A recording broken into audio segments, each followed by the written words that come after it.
Dr. Reyes downloads the footage to her secure tablet, heart racing as she replays the scene frame by frame. The child's innocent joke, "Why did the astronaut break up with the star? Because it needed space," had triggered something profound in the Ricari physiology.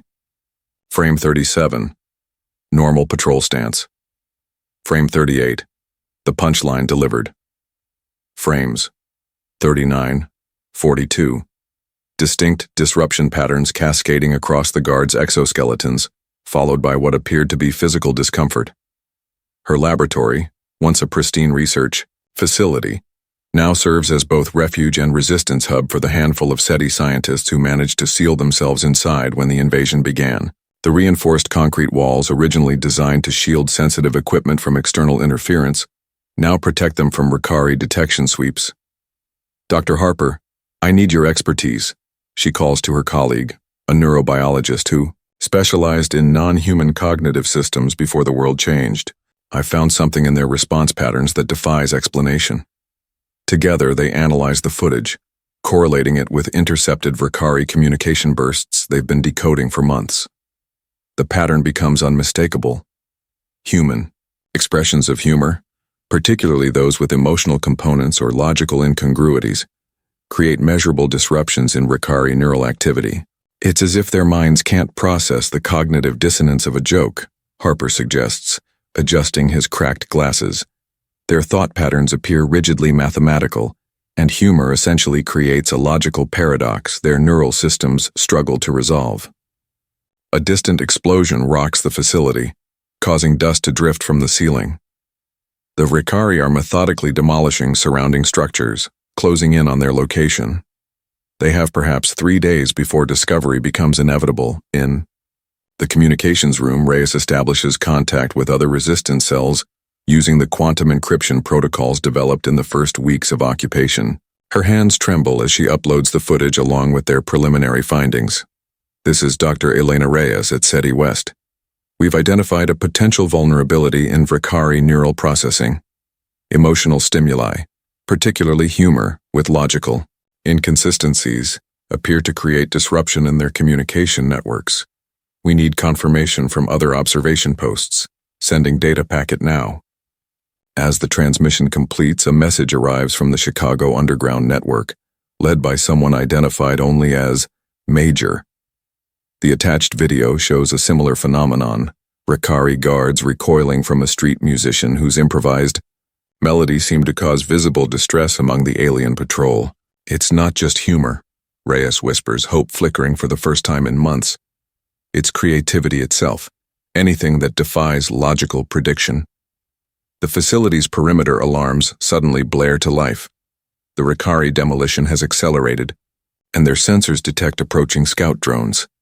They need to move, and quickly. Dr. Reyes secures her research and the precious video evidence onto a specialized drive designed to withstand electromagnetic pulses. Whatever happens to them, this discovery must reach the resistance.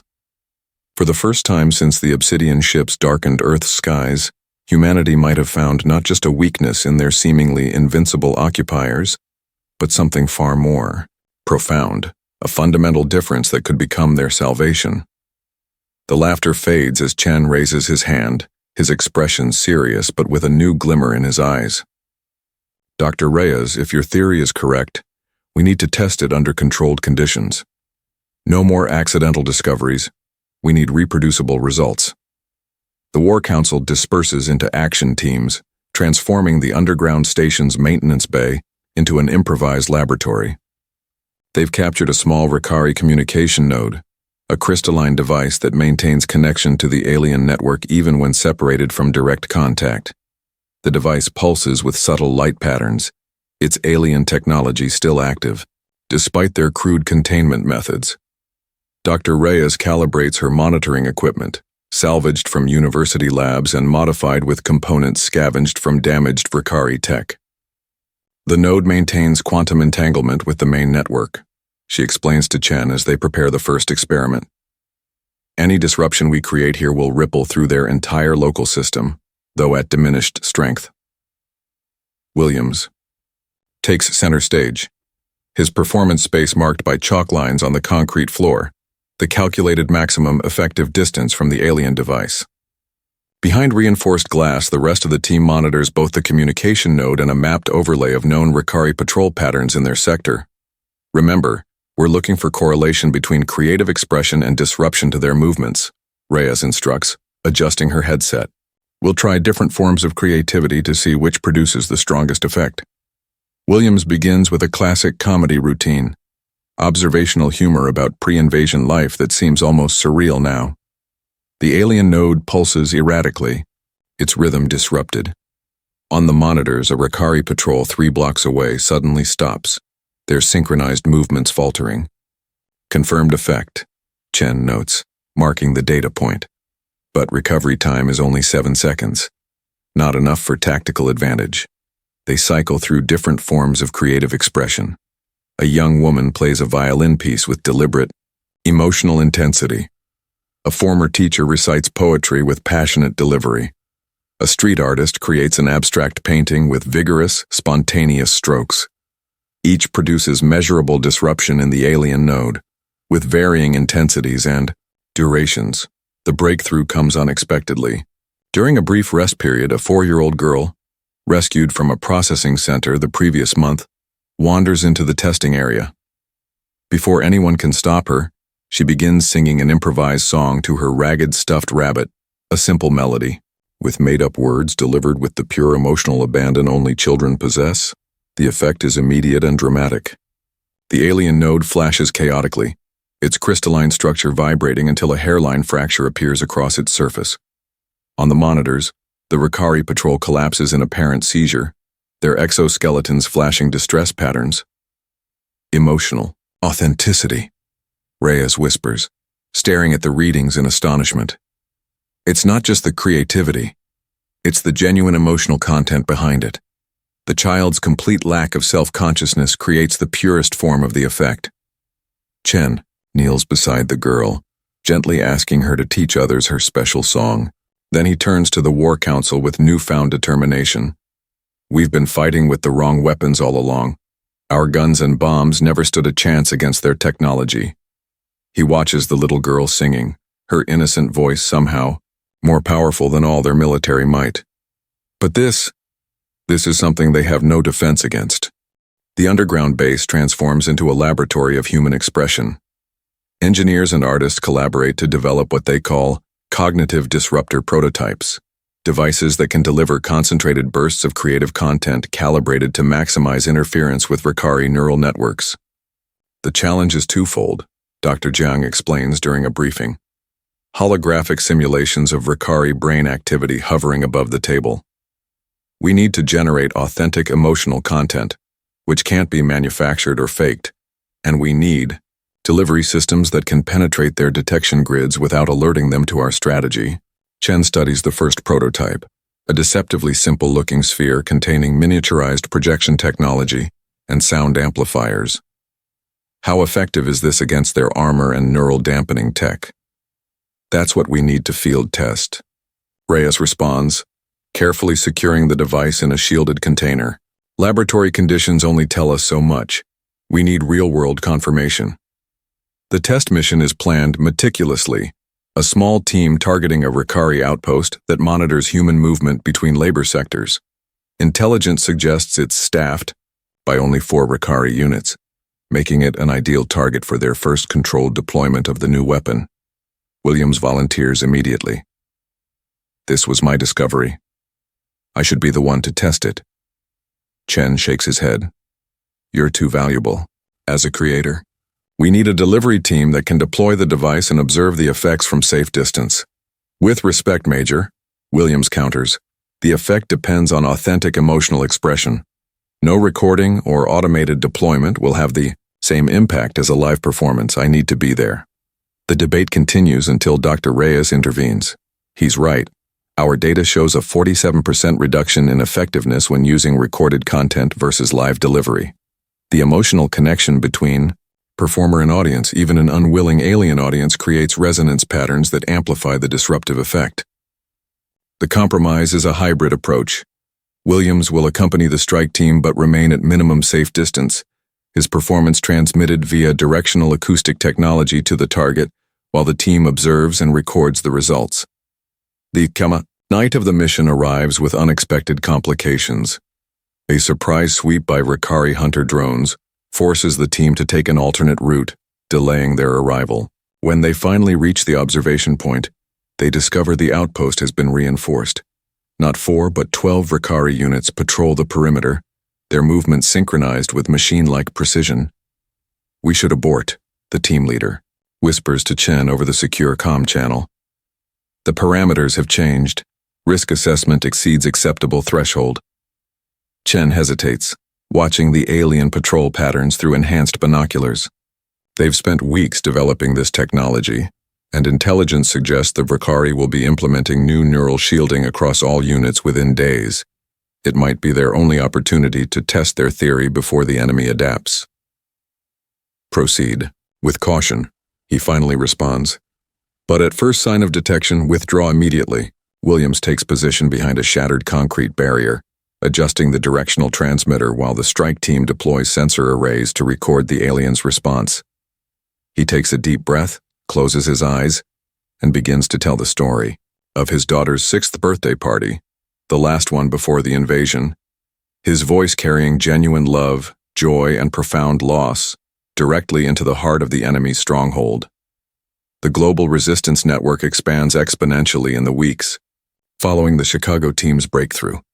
Underground factories repurpose salvage technology to mass-produce what they now call resonance devices, compact units capable of amplifying and broadcasting creative performances directly into Ricari command frequencies. Chen oversees the strategic deployment map from their new headquarters, relocated after a narrow escape from Ricari hunter drones.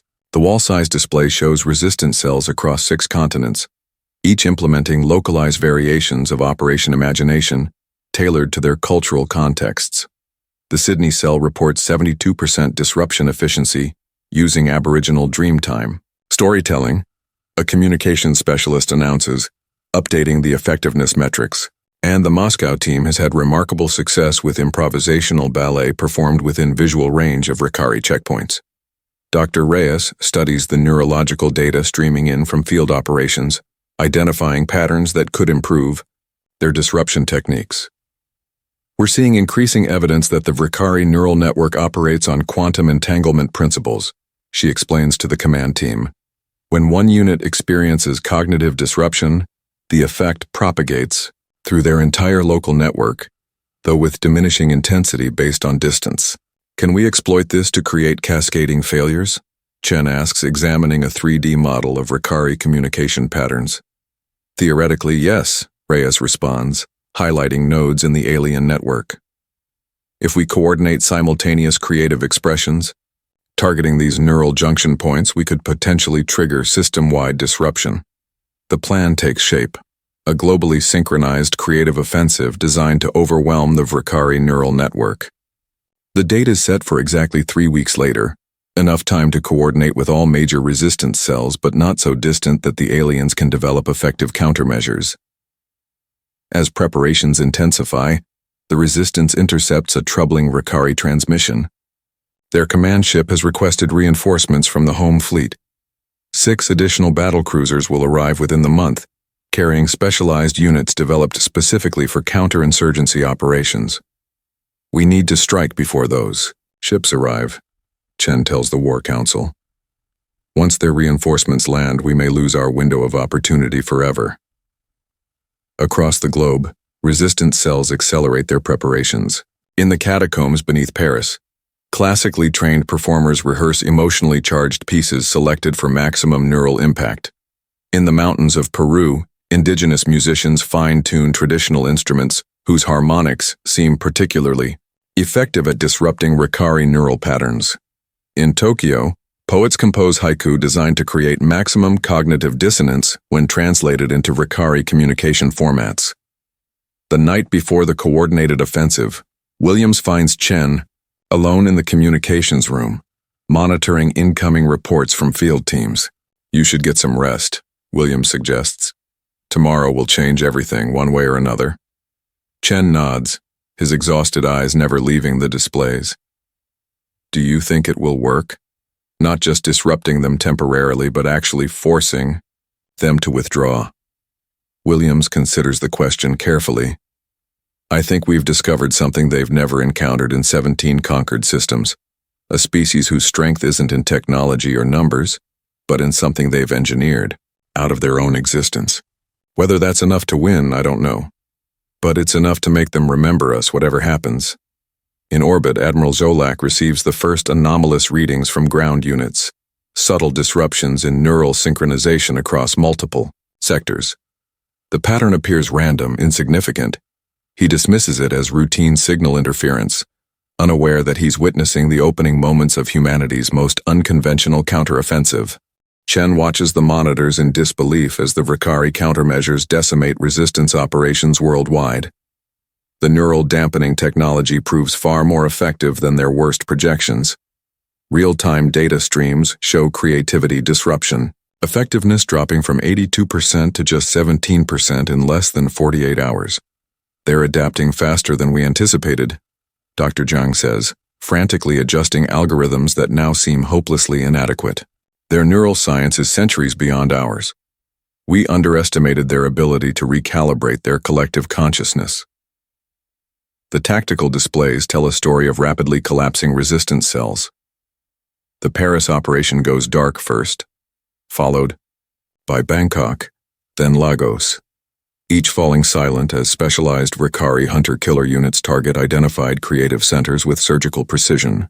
They're not just countering our tactics, Reyes observes grimly. They're specifically targeting our most effective creators.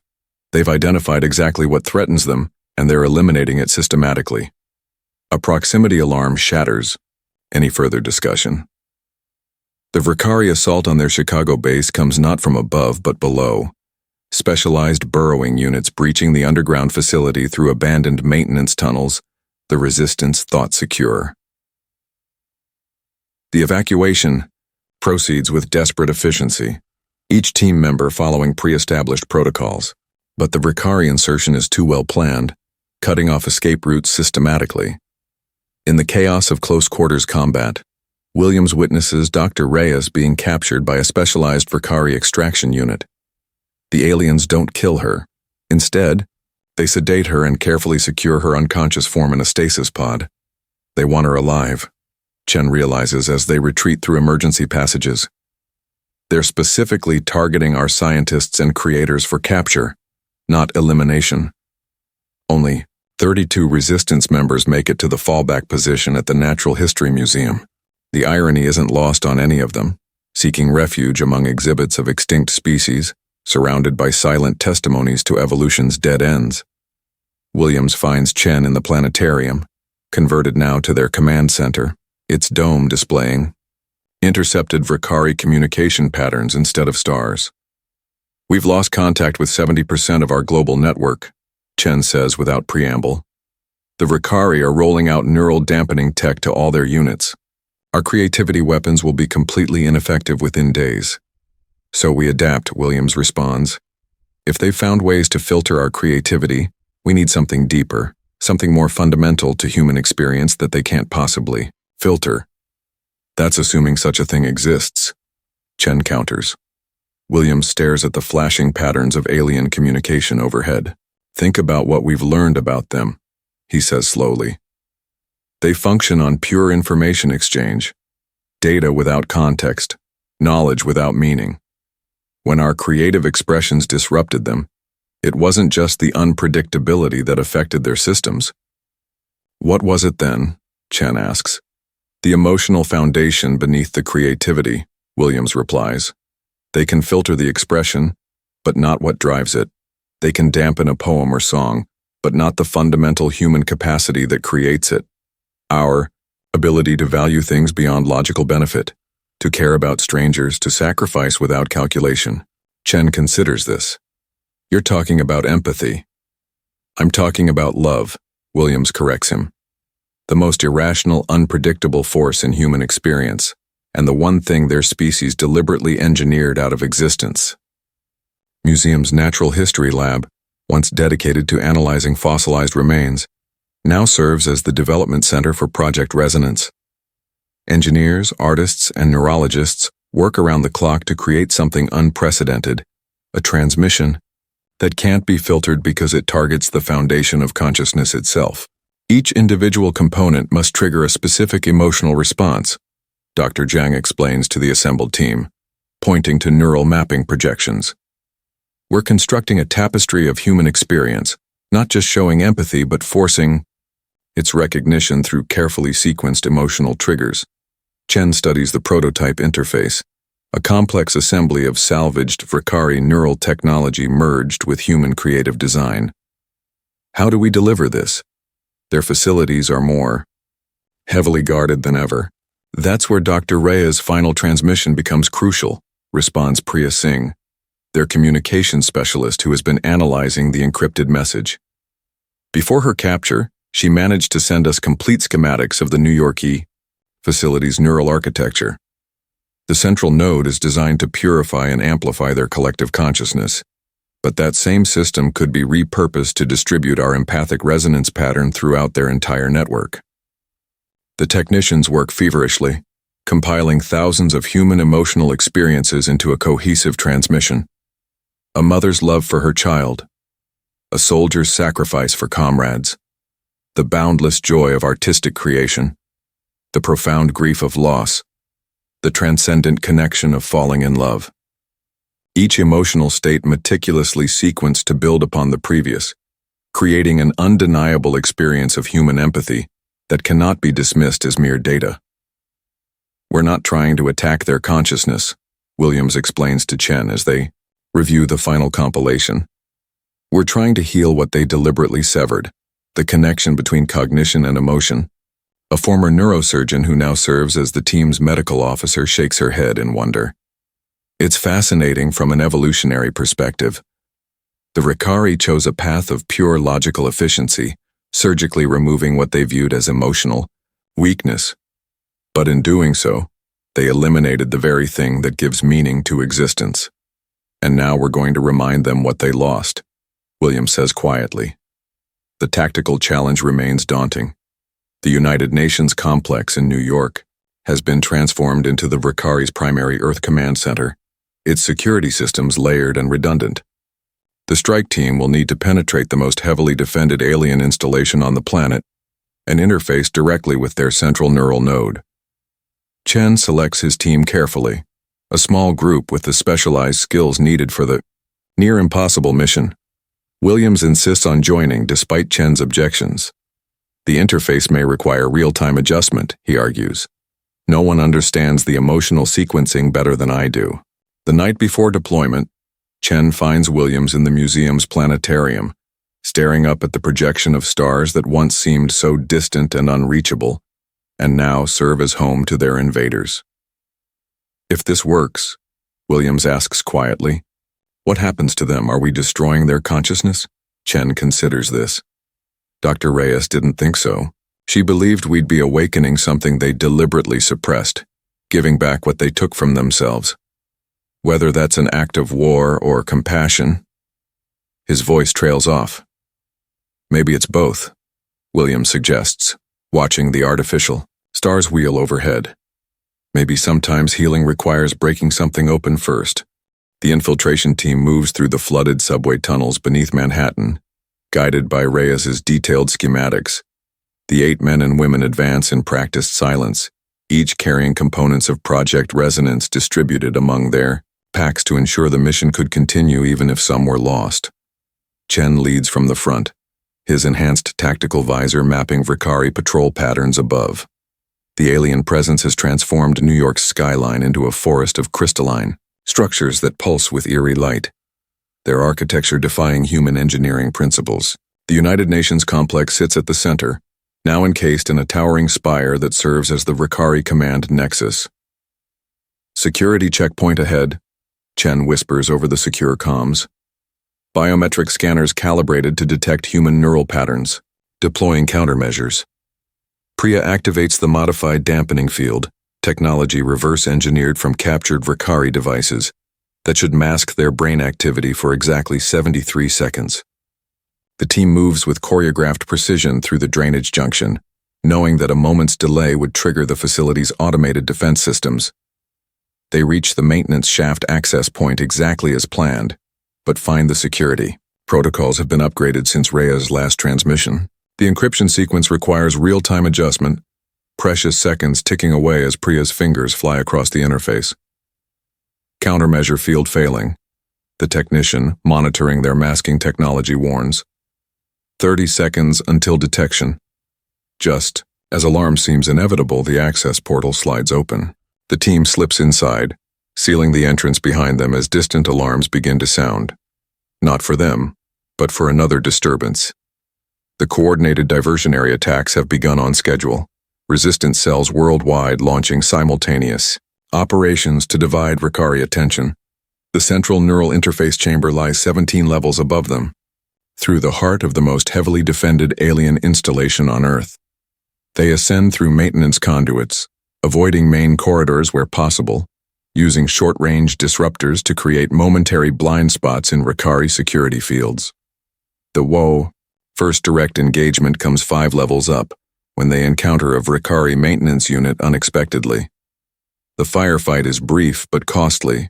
2 team members fall protecting the other's advance. Chen feels the familiar weight of command as he makes the decision to continue forward, rather than attempt retrieval. 3 more levels bring another confrontation, this one with specialized Ricari security drones.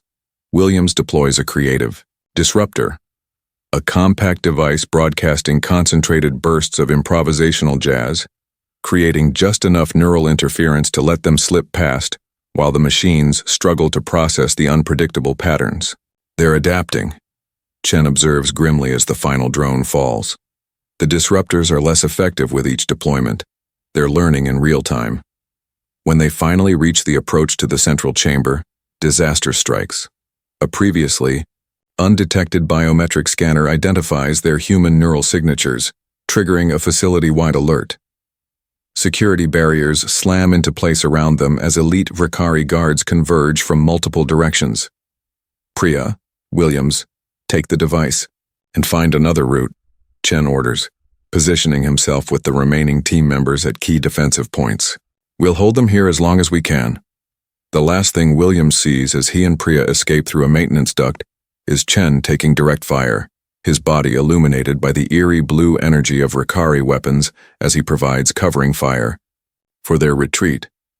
As Dr. Reyes's consciousness floods the Ricari network, individual aliens across Earth experience something their species hasn't known for millennia: emotional resonance. The carefully constructed sequence of human experiences bypasses their cognitive filters, activating dormant neural pathways that their civilization had deliberately severed generations ago.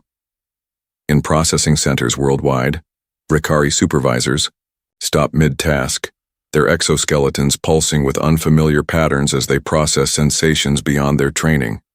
Security units lower their weapons, suddenly overcome with awareness of the suffering they've caused. Communication relays between Earth and the orbiting fleet fill with fragmented transmissions as individual Ricari struggle to articulate concepts they have no language for. In his flagship above Earth, Admiral Zolak experiences the full impact of Williams' emotional narrative amplified through his direct neural connection. The Admiral's consciousness, evolved over 9 centuries of perfect logical processing, encounters something it cannot quantify: the irrational love of a father for his child, the willingness to sacrifice without calculation of benefit, the profound connection between beings who remain separate yet choose to value each other beyond reason. This is inefficient, the Admiral struggles to communicate to Williams, his voice containing modulations never before heard in Ricari speech. These emotional states reduce optimal functioning by 47.3%. Why would your species preserve them? Because efficiency isn't the purpose of existence, Williams answers simply. Connection is, meaning is. Throughout the Ricari fleet, a wave of neural reconnection cascades through their collective consciousness. The suppressed emotional centers of their biology, dormant since their species' great rationalization thousands of years ago, flicker to life. The process is chaotic and disorienting. Individual Ricari experience joy, grief, compassion, and wonder for the first time, their orderly thought patterns disrupted by the messy complexity of emotional awareness. On the detention level, Dr. Reyes's physical form remains connected to the interface, her consciousness now dispersed through the Ricari network. Priya monitors her vital signs, growing increasingly concerned as they weaken. She's fading, Priya tells the recovering Chen, who arrived with the second rescue team after the Ricari guards inexplicably stopped fighting. The neural load is too much for a human mind to sustain. Can we disconnect her? Chen asks. Priya shakes her head, not without risking the entire network effect. She's the conduit, the living bridge between human emotional experience and Ricari consciousness. On the command deck, Williams watches as Admiral Jolak struggles with his awakening consciousness. The Admiral's exoskeleton now displays constantly, shifting color patterns reflecting emotional states previously unknown in his species. Your scientist, the female called Reyes, her neural patterns are dispersing, Jolak tells Williams, actual concern evident in his voice. She cannot sustain this connection. It will end her individual existence. She knew that, Williams responds quietly. She chose it anyway. Without calculation of personal benefit? The Admiral seems genuinely bewildered. Without coercion or logical necessity? Out of love, Williams explains. For her own species and even for yours. Because she believed all conscious beings deserve wholeness. For the first time in recorded history, a Ricari admiral makes a decision based not on tactical calculation or strategic advantage, but on emerging empathy. Jolak initiates an unprecedented command override, redirecting the neural load from Reyes's consciousness onto the flagship's primary processing array, effectively taking her burden upon the entire Ricari command structure.